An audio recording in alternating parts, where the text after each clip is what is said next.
Welcome everybody to the Storytime channel. My name is Steven, and today we have some entitled parent stories. Our first story of the day is by Love Spain. Guitar Karen demands my time slot because her son needs something to do after school. This happened a couple of days ago, and I thought you guys would enjoy it. As a bit of backstory, I play the electric guitar. I take lessons from a teacher that is absolutely the best in the area at what he does. He's been doing it for about 30 years now, so he's really good. Understandably, he's also really booked up. When COVID hit and everyone started doing online classes for school, he lost a bunch of students because they typically go to his class after school. And since they weren't in school or doing extracurricular activities, their parents, I guess, decided to yank them from guitar lessons too. One of the things that makes my teacher awesome is that he tends to give scheduling priority to his older students, like me, 41, because they don't give him the headache of having to manage every little thing between this and that for school. It kind of sucks for parents, but he's had enough of the headaches of rearranging everyone's life because little Johnny has to play his leading role of being a rock in the school play. Now this matters because now that kids are starting to go back into the classrooms where I live, parents are blowing up his phone trying to schedule their little darlings back into lessons, while us older folk have been dutifully attending or doing online lessons and paying the whole time. So if you've been doing that all this time and you've got the 3:30 slot and you like it, that's where you stay. This matters because of Guitar Karen. Guitar Karen's son used to take lessons, but she pulled him out for the last 9 months or so. In-school classes are starting up, and Guitar Karen wants as little to do with her kid as possible, so she has apparently enrolled him in every possible after-school activity that exists. I know this because my teacher rolls his eyes as our lesson is about to begin because his phone is pinging like crazy.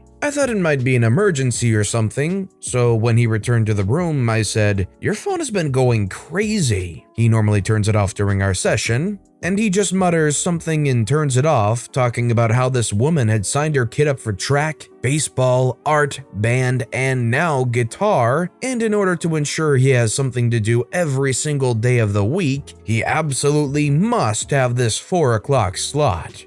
You can imagine where this is going. Guess whose slot that is? Mine.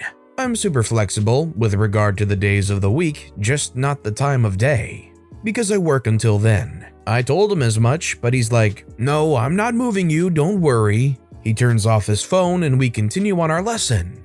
Within like 5 minutes, his computer is going ping, ping, ping, ping, ping, ping, ping, and he's like, "Holy mother of freak," and shuts the lid. Blissful silence for the remainder of our lesson. Until he opens the classroom door and there stands Guitar Karen, a kind of heavy-set woman with her lips pursed like she's gonna give you a kiss and her brow looking like it has permanently stuck itself in the scowl position, and a Mama Bear t-shirt on, I kid you not. "You!" she yells at me. Now, I've never seen this lady in my life, but she's got no mask on, so my instinctive reaction is to social distance my butt right the heck away from her. But she just Godzilla stomps her way in, knocking over a music stand and sending papers everywhere. She turns and shouts at the teacher. "Why won't you give my son this time spot? He needs it. You need to reschedule your other students and stop singling me out because my son has other activities." The poor guy can't get a word in edgewise. She's standing in the doorway, so I can't leave. She looks me up and down. Me, who is very much a t-shirt and jeans kind of lady, and is wearing a shirt that says, "I like heavy metal, coffee, cats, and maybe 3 people," and is like, "I bet you don't even have a job. You're probably some washed out college dropout. Why'd you pick this time slot anyway? Is it because you knew someone like me might need it? You need to give it to my son." I also can't say a darn word because this woman just won't shut up. Now, let me reiterate that my teacher is the chillest guy on the planet. But he nearly died last year from sepsis on top of the whole COVID thing, so he's really understandably pissed when someone gets in your face and is stabbing your chest with their long-nailed finger and spraying insults without a mask on.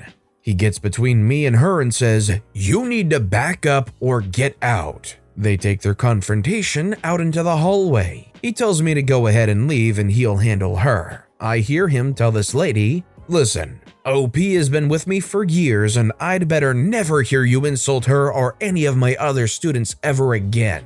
Your behavior is disgusting and you need to leave the premises now before I call security."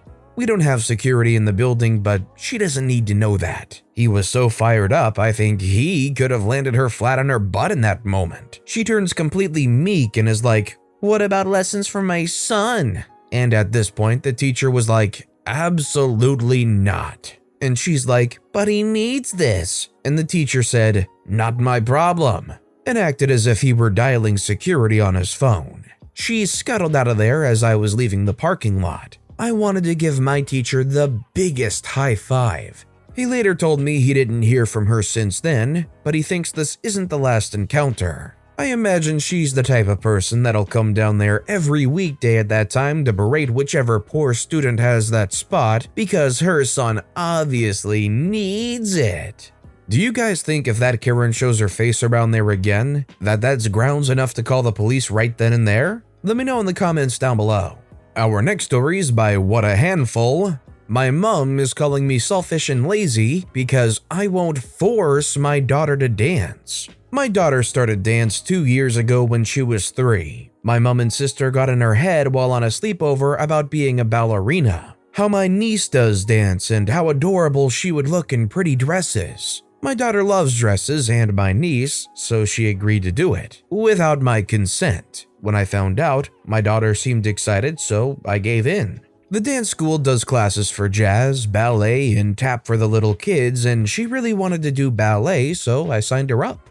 The instructor looked at me and said if I wanted to do ballet, she has to do jazz too. Whatever. She could wear her ballet shoes for jazz, so it's not like I had to get a whole other outfit. 3 weeks in, and she hates jazz, loves ballet, but when it's time for jazz, she starts crying and wants to go home. I tried to pull her out of jazz and only do ballet, but was again told she can't do just ballet, so she either needs to suck it up or quit completely. She was 3. My mom somehow convinced her to continue dancing while on yet another sleepover, and everything was fine until it came for the mid-year concert. She saw her pretty dresses and was ecstatic until it was time for hair and makeup. She kicked up a huge fuss about it but was fine when we finally got home after 6 hours and I was able to wash that crap off. This all happened again at the end of the year where she got a trophy for perfect attendance. 2020 was similar with dance lessons going to Zoom in March. Around May-ish, she said she didn't want to do dance anymore. She hated being told what to do, wanted to make up her own dances instead. Typical 4-year-old stuff. I told her if she could make it to the mid-year concert, she could quit after so they wouldn't have to rearrange the dancers so close to concert time, which she agreed to. She was super happy leading up to the concert because she knew she wouldn't be back. However, on yet another sleepover with Nanny, she was again convinced to continue so she could get her trophy at the end of the year. She had a somewhat miserable July to November, still saying how she didn't want to do it but wanted Nanny to be happy and see her get her trophy. Every week my daughter complained about going and my mom believed that I was putting it in my daughter's head that dance was horrible and that I didn't want to take her or couldn't afford it, blaming me for my daughter not wanting to do something. In front of my mom, I point blank asked my daughter if she really wanted to do dance and she said no. She didn't like it, she wants to do her own thing, etc. Apparently that wasn't good enough. End of year concert comes around and again she is excited to be done with it all. I tell the instructors not to reserve a spot for my daughter for next year, 2021, since she won't be back and they were a little pissed, but whatever. Concert is over, trophies handed out, time to head home. Sweet, no more dance. I messaged the instructor mid-January reminding her not to save us a spot. She wrote back, "But she is already signed up for the year. Your mother told me last year you wanted her to keep dancing." "Nope, don't save us a spot, she's not coming." I then called my mom.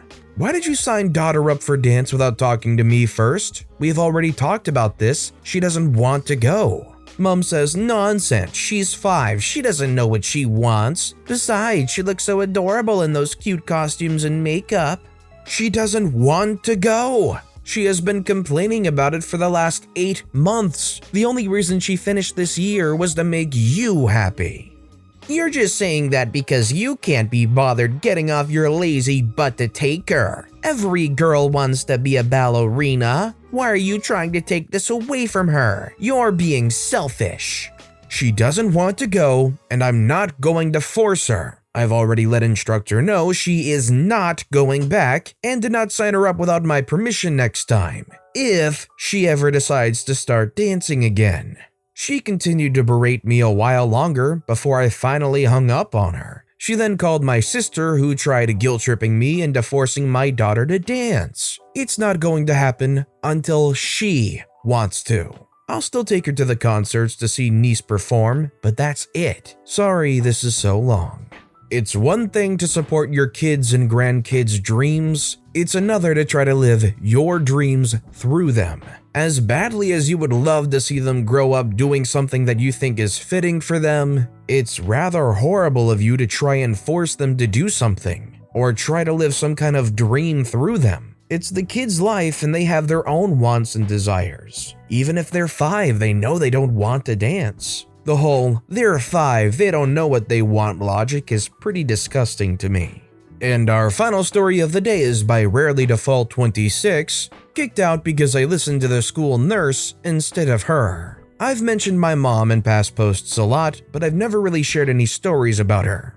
My therapist recommends me telling about what she did to people who don't know as a way to validate it because my father and her gaslit me about it for years. So my mom was an abusive drunk/mombie, got mad at any little thing I did, or didn't do, and either verbally abused or, worst case, physically abused me. Then hours after would love bomb, and this would happen almost every day. Some days it ended in just a spat, and others it got bad where I had to leave to spend hours in my car at a parking lot till my dad got home. And she was very entitled, like, I'm the mother. I am God, or I'm gonna yell at my husband because he didn't give me money to get my nails done, kind of entitled.